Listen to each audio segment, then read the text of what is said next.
Assalomu alaykum hurmatli kuzatuvchilar. Mana bugun biz Toshkent viloyati Parkent tumani So'qoq qishlog'i dalalarida biz tomchilar sug'orishga mo'ljallatib pomidor ekkanmiz. Stakon holatda bo'lgan pomidorimiz. Lekin tomchilar sug'orish bo'lgani bilan buni ekishdan oldin hali hovuzlarimiz tayyor bo'lmaganligi uchun ariqdan suv berib ekkanmiz. Bir marta 8-chi mayda ekilgan. Bir martagina o'sha ekayotganda suv qo'yilib ekilgan. Keyin biz tomchilatish sug'orish o'g'itlardan foydalanardik odatda. Lekin bular tomchilash sug'orish o'g'itlaridan foydalanmasdan asosiy o'g'itga shu ekstrafos o'g'itini berib ishlatib ko'ringlar deganligi uchun biz o'sha eskicha usulda ekilgandan keyin arig'iga solib, oldidan tuproq bilan ko'mib, ishlatib shu o'g'itda sinaymiz. O'g'itni kecha sepganmiz, lekin yomg'ir yog'ib qolganligi sababli, qisqa muddatli yomg'ir yog'ib qolganligi sababli loy bo'ldi hamma yoq, ishlolmadik, ko'molmadik. Oldidan ko'mib, tekislab tomchilar sug'orishga tayyorlaymiz buni. Normalarni ham aytib qo'ying. Biz 20 sotik maydonga 2 qop berib ishlatdik, ya'ni 100 kg. Dastlabki o'g'itlashga. Bu paytda odatda dehqonlar ko'p amg'oz ko'madi. Bu ham endi azot, fosfor, kaliyli o'g'it bo'lgani uchun qo'rqmasdan asosiy o'g'it sifatida beryaptik. Keyingi suvlardan tomchilar sug'orishga mo'ljallangan o'g'itlar bilan ishlaymiz. Lekin asosiy o'g'it sifatida buni beryaptik. Bitta hol suv qo'yiladi, ketida yana 4 kun 5 kun o'tkazib yana bitta suv qo'yiladi-da, chopiladi. Chopilgandan keyingi birinchi o'g'itiga amakli selitra bilan kalsiy nitrat o'g'itini aralashtirib beramiz. Tomchilatish orqali. Keyin bilsanglar, agar bir oylik bo'lganda, pomidorlar bir oylik bo'lganda, pomidorni asosiy katta chopig'i bo'ladi va pomidor yotqiziladi, ko'miladi, bir yoq tarafga yotqiziladi. Tuproq tortib. O'shanda biz 3/20 o'g'itini oqizardik. Tomchilashga mo'ljallangan parashok shaklidagi 3/20 o'g'itini. Endi o'shanda ham shu 3.15 MPK ekstrafosni ko'mib, shunaqa qilib ishlatib ko'ramiz. Natijalarini ko'rsatib boramiz sizlarga. Bu yerga ekilgan navimiz determinant, dehqonlar tilida kaltapalay deydi. Kaltapalay pomidor Happynet sorti, Syngenta firmaning Happynet sorti. Kechagi yomg'irlar, shamollar sindiribdi ozgina pomidorlarni. Qolganiga baraka bersin.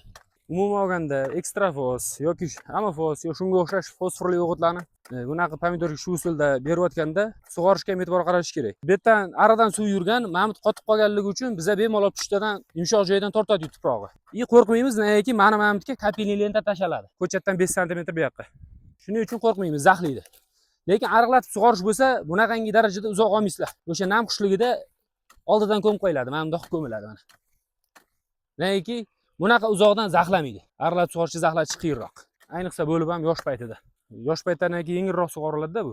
Tomchilatib sug'orishda ham tomchilash lentasi turadigan o'rinlarni sal teksroq qilib olishimiz kerak tengini, iloji boricha. Notekis turadigan bo'lsa, avvaliga birinchi, ikkinchi suvlarda bilinmaydi. Keyin ikkita suv qo'yilgandan keyin ichsa keyin tuzlanishni boshlaydi, emitter atroflari va tomchi, emitterdan chiqqan tomchi o'zini zabti bilan pastligiga qarab oqishni boshlaydi. Yig'ilib 2 ta 3 ta tomchi yig'ilib 4 ta bo'ladi, 5 ta bo'ladi. Pastroq yerdan tom ketadi.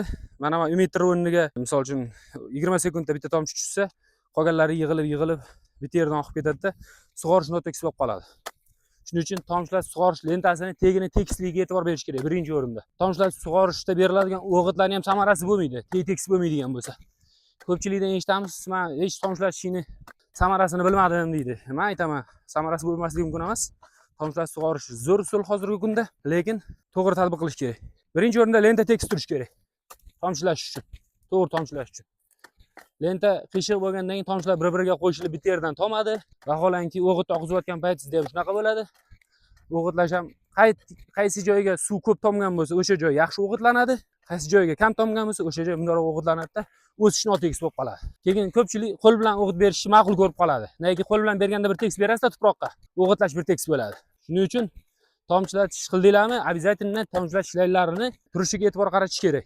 Ildizdan uzoq turish kerak emas. Maksimal 5 sm hozirgi davrda. Ya'ni keyingi davrlarda yana aytib boramiz uni. Ko'rsatib, birinchi o'rinda tengini tekis qilinglar. To'g'ri, birinchi, ikkinchi suv qo'yayotganlarda uncha bilinmaydi, lekin uchinchi suvdan rosa bilinadi. Bir-biriga qo'shilib tomchilar oqadi, notekis tomadi. Endi biz tomchilar sug'orish tizimini qanaqa o'rnatish nima qilamiz? Tomchilar sug'orish lentasini chiqarayotganlar ham ahmoq emas. Mana hammasini emitter tepaga qaratib qo'yibdi. Bu degani ariq ichiga ham tortayotganda emitter tepaga qarab turish kerak.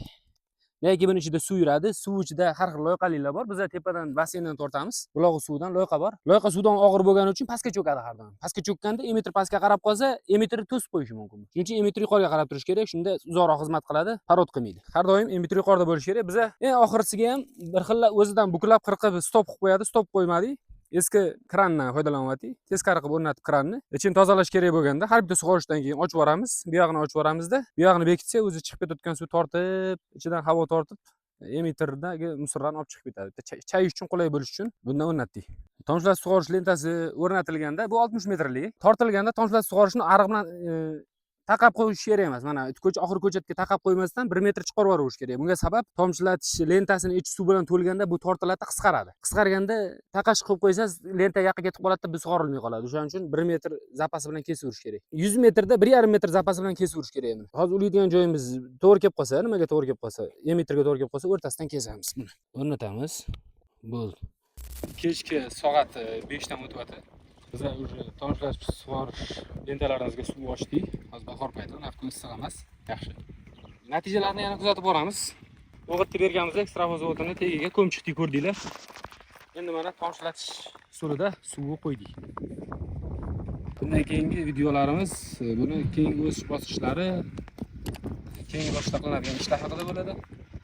Sizlarni kuzatib boring. E'tiborga uchun rahmat.